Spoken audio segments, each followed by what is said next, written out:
दिलराज के जीवन में एक बड़ा बदलाव आया था। पहले वह गांव में रहते थे, लेकिन अब उनकी नौकरी एक शहर में थी।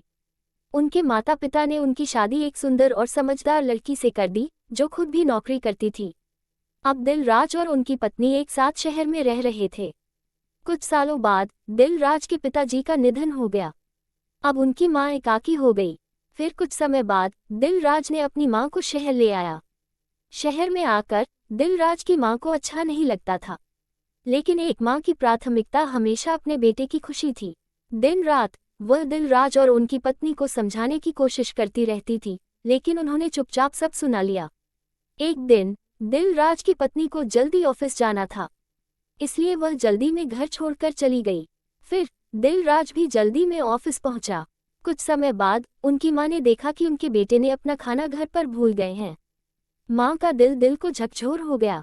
मां ने बिना देर किए फटाफट ऑफिस पहुंचकर उनके पास कुर्सी पर बैठ ली, क्योंकि कंपनी में बाहर जाने की अनुमति नहीं थी। बेटे को परेशान नहीं करने के लिए मां ने फोन नहीं किया, बल्कि मैसेज किया। लेकिन दिलराज अपने काम में बिजी थे और मैसेज पर ध्यान नहीं दिया। मां ने बाहर इंतजार करते हुए कई घंटे बिता दी और दिलराज का कोई जवाब नहीं आया। मां की चिंता बढ़ गई। फिर दिलराज ने गुस्से में उसे डांटते हुए कह दिया कि उसका ये शहर गांव नहीं है और उसकी मां को मनमानी नहीं करनी चाहिए।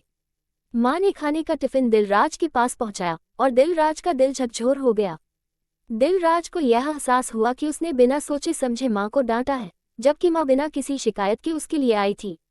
दिल झकझोर होने के बाद वह अपने किए गए आचरण पर पछतावा करते हुए अपनी मां के लिए बेहतर तरीके से देखभाल करने लगे। इसके बाद मां को शहर भी अच्छा लगने लगा।